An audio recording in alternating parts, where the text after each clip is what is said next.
everybody, it's Catherine from Jayne Catherine on Books, and I'm here today with my TBR for July, and it's my TBR from my shelves. So this year, as most of you know if you've been here a while, and welcome if you're new subscribers, thank you for joining us. I've been doing my TBR from my bookshelves, from my actual unread books on my shelves, to cut down on buying new books, or buying books, even more books from the charity shops, until I've read my current TBR. And I choose about 8, roughly about 8, and I've not been one to follow TBRs in the past, because I do like to mood read, but so far so good. I'm finding that this is working because I'm giving myself a choice. I'm giving myself sort of, options, and that's good because I'm sort of not set to read in a particular genre in a particular time in the month. And so far so good, it's working well. So let's have a look what I've chosen this month. Another classic, because I read The Great Gatsby last month, and I'll be doing a wrap up soon of what I read in June. But I thought I'd read The Adventures of Tom Sawyer by Mark Twain. Now, I've never read this book. This is quite a new copy of it, because it's been going years and years and years.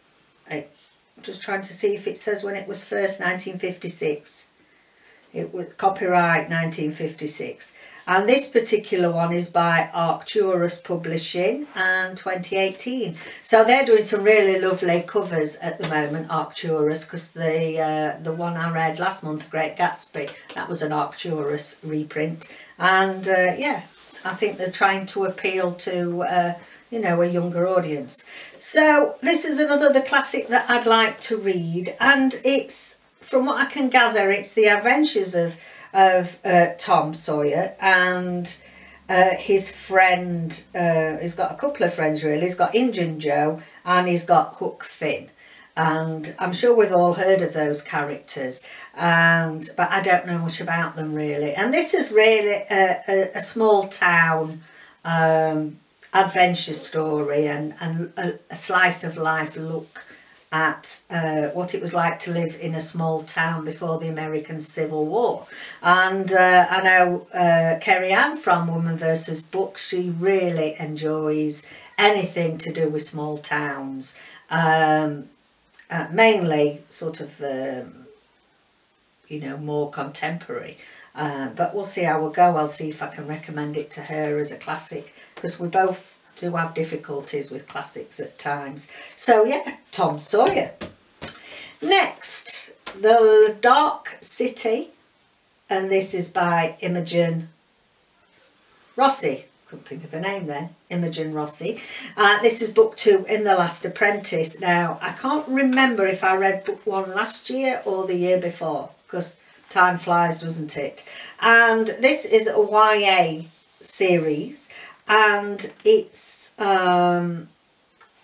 set in Italy and in La Luminosa, and it's about the art world really, I suppose, and the Renaissance, and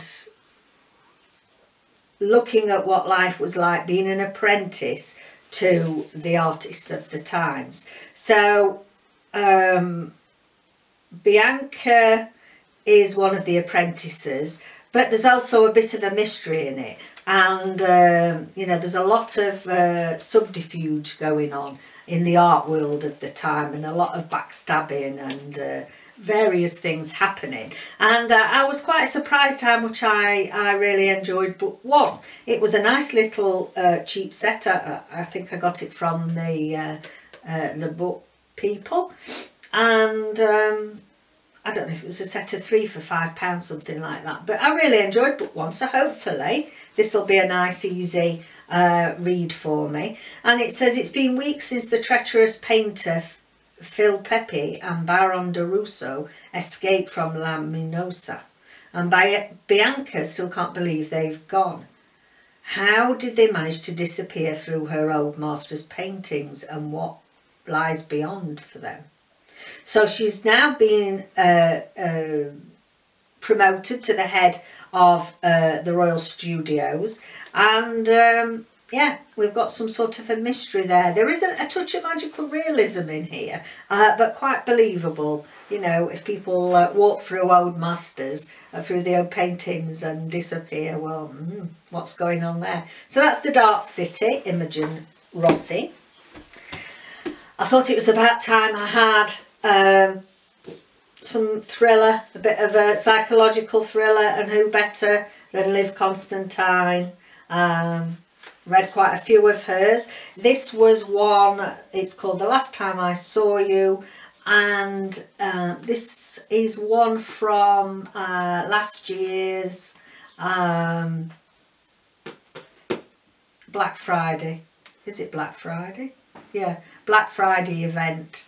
The books that I hauled for that. So if you want to see all the books that I did haul, they're, you know, they are on my channel, showing the whole lot, but there's still quite a few I've not read yet, so I'm trying to mix those in with my TBRs from my shelves. So what's this one about? It says Dr. Kate English has it all. Not only is she a heiress even, heiress to a large fortune, she has a gorgeous husband and daughter, a high-flying career, and a beautiful mansion anyone would be jealous of. But all that is about to change. One night, Kate's mother is found dead, murdered in her own home. And then Kate receives a message. You think you're sad now? Just wait. Oh, goodness me. That sounds very intriguing. And yeah, really love Liv Constantine's writing. So looking forward, very much looking forward to that one. Next. Goodness me, this is chunkier than I thought. This is by Patrice Lawrence, Indigo Donut. Now, the first book that I read, which was Orange Boy, won prizes. And 2017, I can't believe it's 2017 when I first read that. And there is a new book, a new release as we speak, that's just going to come out this month. So I thought I'd better get a wiggle on. I've had this on my shelf since 2017, can you believe? Because I was so loved the writing of Patrice Lawrence. And it's YA contemporary. And she's another one that, bit like... oh, cracky, who's the one that I was reading that tends to talk about really hard-hitting topics? I was talking about that last month. Cracky, it's gone. It shouldn't have done. The one at the refugee camp in Australia. Frailon. That's it, yes, thank you. Zana Frailon, that's it.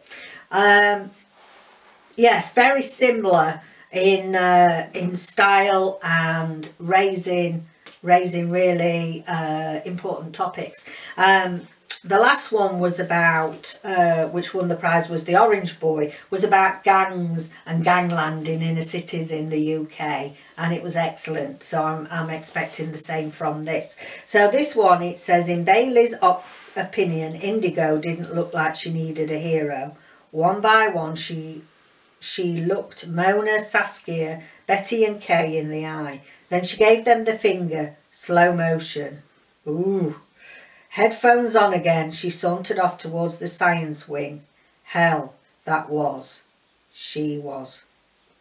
Indigo lives with her foster mum, Keeley. When she meets Bailey at sixth form, serious sparks fly, but Indigo has a secret that could ruin everything between them before it's even begun. Maybe about school bullying, I'm not really sure, I've not looked into it, so I just want to go into it and see what I make of it. I hope I'm not disappointed. You know, sometimes when you've had an excellent first book, you sometimes get second book syndrome where you fall disappointed by their second book, but we will see. I've got great hopes for that one. It's a bit chunky, but it's YA, so it should flow pretty quickly. Another of my favourite authors here is David Almond. And this is Half of the Creature from the Sea. Now this is a short story collection. It's quite a long while since I featured short stories on my channel. I used to do a short story Friday when I first started. And yeah, I may, when lockdown's over and we get halfway back to normal, I may restart doing something with short stories. Let me know. Let me know in the comments down below if you'd like something about short stories, or I used to read out, you know, some passages from the short stories and leave it on a cliffhanger. Let me know if that's something you'd like me to bring back. I really enjoyed doing it. Now, David Armand, lovely writer, middle grade, many middle grade stories that I've enjoyed. He wrote the one that I featured on I think Book a Day, about the one on Holy Island in Northumberland in the UK. And so I'm looking forward to this, and it's all different stories. I'm just seeing if there's a theme. It says, a story is a journey. Every word is a footstep. A story is a life. A powerful collection of short stories by a master storyteller, interwoven with illuminating autobiographical pieces on the inspirations behind the fiction. Doesn't really help us that, does it? Doesn't really give me a clue what it's all about. But anyway, I shall read that and do a review and see what we make of it. So that'll be nice. Again, that was one that came from my my haul that I got on Black Friday. Half a Creature from the Sea, David Armand. So next, beautiful cover. That's gorgeous cover. The House of Birds and Butterflies.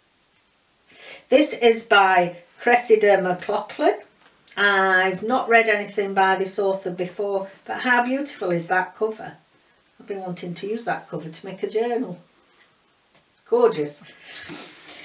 So Abbey Field loves every inch of Meadowsweet Nature Reserve on the idyllic Suffolk coast, and that's in the UK for those of you that from other places in the world. Especially Swallowtail House, the rambling but empty house that seems to look out at her every time she passes its shut-up windows. When a TV wildlife programme chooses a rival location for their new series, Meadowsweet is under threat unless Abby can whip up a plan to keep the visitors flocking. She finds herself distracted by the arrival of a brooding and annoyingly handsome new neighbour, bad boy novelist Jack Westcote. Oh, so a bit of a love story here. With the pressure on, Abby and her cute rescue husky Raffle must pull something special out of the bag, but with Jack in need of a good friend and Abby feeling the pull of attraction, she can sense her resolve fluttering away. Oh, goodness me. That sounds exciting. Perhaps he's really being paid by the opposition to entice her away so they can win. There might be more to this than meets the eye, shall we say. So I'm looking forward to that, something a little bit different. And yeah, The House of Birds and Butterflies, Cressida Mclaughlin. Just two more left. This next one I've already started. You can see I've got my bookmark in at page 150. And this is Dark Asylum by E.S. Thompson. Now it's book 2 in the Jem Flockhart series, and I read book 1 earlier in the year, and Jem Flockhart is an apothecary. In book 1 her father was the apothecary, and it's set in the 1850s, and she's now taken over as the main apothecary, but obviously she has to dress as a male. People have been led to believe that she was a boy from being very young, because her father knew that women weren't allowed to go into, you know, very rare to be allowed to go into medicine or apothecary, which is sort of, as we know now, pharmacy. And so she's still in this disguise, and there's always a murder going on, or there's something dodgy going on round about her. And I loved book 1, and so far I'm equally loving book 2. Page 150, and yeah, I only started it last night. So yeah, it's well on its way to being another 5-star for me. So that's book 2, Dark Asylum. And then finally, we haven't had a bit of a cozy mystery for a while, and this is a new series for me, the Flaxborough series. So this is A Coffin Scarcely Used by Colin Watson. Looks like somebody's going to be electrocuted by the looks of that cover.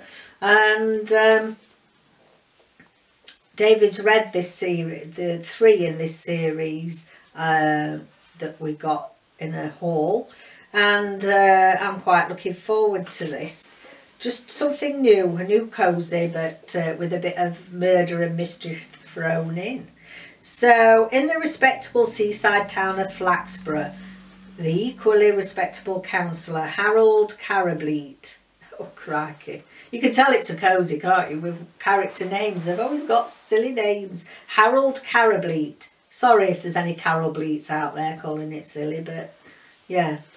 Harold Carableet is laid to rest. Cause of death, pneumonia. But he is scarcely cold in his coffin before Detective Inspector Pirbright must turn out again to examine the death of Carableet's neighbour, Marcus Gwill, former proprietor of the local rag, The Citizen.